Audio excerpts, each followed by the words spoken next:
It doesn't look very sold out, but it will be over the course of the day, I'm sure. So I just want to come up and introduce myself. I'm Phil Weiss. I'll be the pilot for today's activities. If you have any questions, you can come up to me. You can also come up to any blipician in the room. Where are the blipicians? Stand if you're a blipician. All in the back over there. We're also wearing these. Yeah, we have these amazing T-shirts as well. So thank you all for coming. Like I said, I'm Phil Weiss. I'm your organizer. Just to get a sense of who we are today, how many law students do we have in the room right now? All right, vast majority. How many non-Brooklyn Law School students do we have? More. How many coders do we have right here? All right. Technologists who aren't coders? All right. And finally, artists, journalists, writers, content creators? A few. All right, so that's who you are. We'll be filing in here as we go along. So just to give you a sense of what we're doing today, we're breaking stereotypes. I asked on Quora last week how lawyers can better use technology in legal practice. And one person answered, and they said, well, there's something taboo about writing macros and codes, just like there was something taboo about writing your own letters back in the day. You would dictate your letters if you were a lawyer. Today, we're going to break that stereotype in a few ways. We're going to be discussing a number of issues at the intersection of law and technology. Some things are going to be, we're going to be going past just building apps that make practicing law better. We're going to be exploring how we can improve the law with technology and how law can improve technology as well. That said, basic agenda for the day. This morning we'll have a couple of panels. First the Government 2.0 panel, and then the SOPA PIPA panel. After lunch, we'll break into our afternoon workshops where you can get to work and work on some really interesting projects. And I'll keep it simple for now. You can feel free to look at your pamphlets or any other information. A few things that I'll mention off the bat. You'll see on this large projector up here, we have the Berkman Center question tool. If you were asking what the URL for the question tool is, it's a question. It's the top question right now. Feel free to log in and post your questions there, and vote up questions that you think that you would like the speakers up here to answer. In addition, we have the folks from Periscope here. Where's Periscope? Hey guys, how are you? Periscope has an app that helps you connect with friends of friends on Facebook within your geographical area. Who has an iPhone or iPad? If you have an iPhone or iPad, I recommend you download it. It's free, and you can meet friends of friends right now in this room. They're giving out a ton of prizes for people who make the most connections through the app. I'll also mention... And a Brooklyn Law grad, which is always a plus. We're having temporary issues with our website, so we apologize for that. There are a number of resources that you can access. The URLs are in the pamphlet that was given to you, the main pamphlet with all the speakers and workshops and all that good stuff. All right, I think that's all the administrative stuff for now.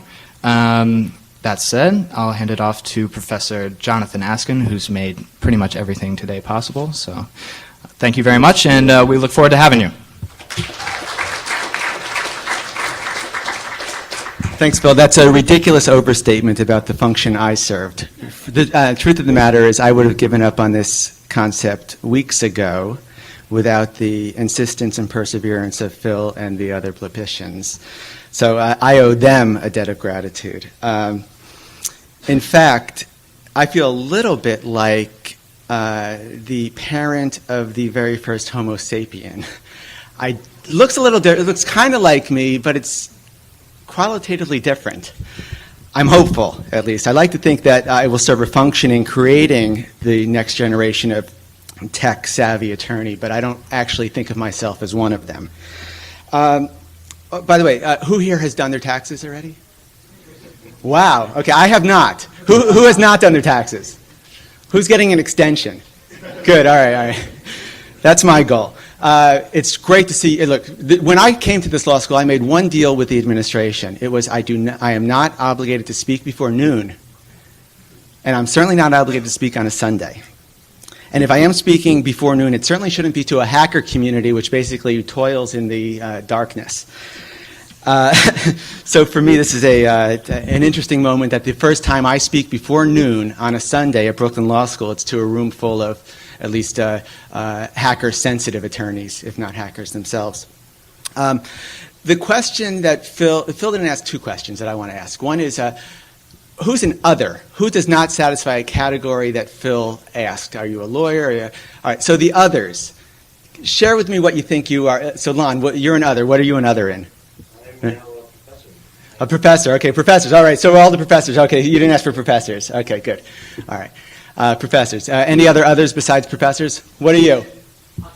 An entrepreneur. Okay, good. We've got a few entrepreneurs in the room. Part of our objective today is to pave the way for tech entrepreneurs. Are you a tech entrepreneur at least?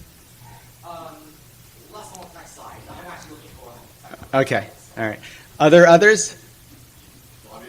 Lobbyist, excellent. All right, so again, policy wonk, policy-oriented lobbyist. Okay, good. Yeah, we've got a few of them up from D.C. In fact, quite a few. Another other?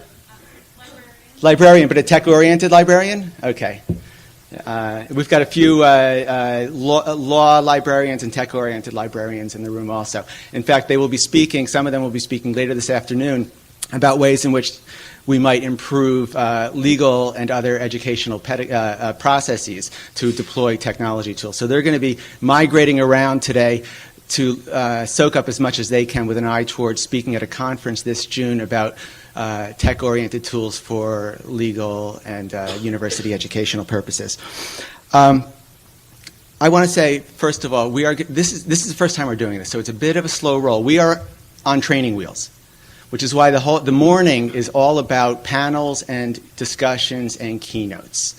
We were not quite ready to jump full force into the hacker mindset. Every weekend there's at least one hackathon somewhere in New York. And usually it's hardcore coders and techies, a few entrepreneurs on the sidelines, maybe some financial folks looking for the great new idea.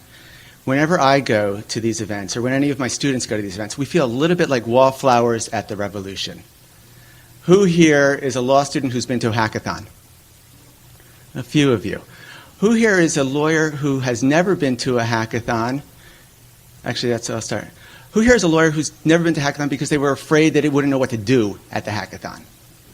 Okay, there's a few of you there. That's been my experience. I go there and I try to dissect some legal challenges that they might feel, but for the most part, for the 48 hours or whatever is the hackathon, I'm sitting on the sidelines in awe of what these folks are doing while they code. In fact, our mayor, I believe, is learning how to code at some point. At least someone tweeted out that he was supposed to be learning how to code at some point soon. There's a couple of things. I want to read. My colleagues here, I've got a few colleagues among the faculty who are here. And when I told the faculty we were doing a hackathon, the first question was, what the hell is a hackathon? Very few lawyers read much speculative fiction. I want to read. Who's familiar with Arthur C. Clarke's 3 rules of prediction? All 3 are relevant. First rule I want to read. This first rule, when a distinguished but elderly scientist states that something is impossible, he is almost certainly right. When he states that something is impossible, he is very probably wrong. I like to say the same concept, but replace scientist with lawyer or law professor, or at least law professors of my generation and older. We don't know what we will bring to bear through this hackathon. It's my sense that in 10 years, lawyers will be a part of the process in a way that we are not a part of the process today. We still lawyers communicate via fax machine and snail mail. Some of the folks in this room are building applications that obliterate the possibility of lawyers to continue in the digital era through fax machines and snail mail. We've got a couple platforms, Docracy, a platform that is allowing for collaborative building of standardized documents. They're one of our sponsors. They're going to be running the Hack the Act session. A couple other platforms that are trying to obliterate geographical boundaries that right now beset the legal profession? How do you do arbitration or mediation or alternative dispute resolution across great borders? It's an environmental waste for us to all feel like we've got to be physically present, but there are jurisdictional, geographical hurdles that we've got to overcome as law becomes more global in nature. So it's my goal after these morning sessions that we take the training wheels off and we figure out what lawyers can actually do and how we can participate in the hacking ethos. And we'll succeed to some extent, we'll probably fail to some extent. My hope is that we will learn from our failures as much as we'll learn from our successes today. It's my hope that whatever we do today does not die today, but that it becomes an ongoing process. In fact, that's part of the reason why several of the prizes will not be awarded for at least a week. That means that come 6 o'clock today, you all will still be working together. And ideally, we'll come back a year from now, and we'll be working on some of the same projects, but probably some new projects. And to read Arthur C. Clarke's second law of prediction, the only way of discovering the limits of the possible is to venture a little way past them into the impossible. So when you venture into the impossible, you occasionally fail, but occasionally you strike gold.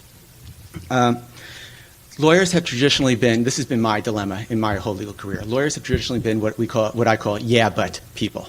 They've been naysayers, they've put the reins on creativity and innovation. I helped to start a company that ended up becoming Vonage. Vonage, to the extent it succeeded, and it had varying degrees of success and failure, but to the extent that Vonage succeeded, it succeeded because we asked non-telecom folks to run the company. If we had brought in folks from Verizon and AT&T to run the company, they would have thought what we were trying to do was impossible. This is not a phone company. We brought in people that knew things like brokering arrangements, online platforms. These were the folks that knew what was possible with the internet and were oblivious to the traditions of the telecom industry. I'm hopeful that those of you who are graduating from law school are largely oblivious to many of the laws that have that were the laws of the analog age, and come with a fresh mind. It's our hope. Now, I know to some extent we train you in the first year with, 15th century feudal law, tort law, contract law that are centuries old. You've got to that's a good foundation, but you've got to make sure that your minds are flexible enough to grow with the hacker ethos, to know that not all things are etched in stone, and we are going to be, for the next 40 or 50 years, the rest of your careers, writing the new rules of the road that will help enable the digital age. That's my hope. That's what I hope to get out of this. Finally, have courage today. Have courage to succeed and fail. Look for folks with these T-shirts. If you have any questions, we'll direct you to the right place. Look through the workshops. I think we've got 9 workshops this afternoon. You can move in and out of several of them. Take a look at what seems the most compelling to you. And most of all, network. Meet folks. These people in the room, to the extent many of you are law students, these are going to be your friends, allies, possibly nemesis going forward. Get close to them. My best friends in my life are the folks that I worked on passionately with during law school. So I'm not sure what we're giving birth to. I hope it's not, a Frankenstein monster, and I assume it's not a Sisyphean task. I think we will succeed or fail regardless. We will create a new model for the incorporation, the adoption of lawyers into the hacker ethos. That's my hope. So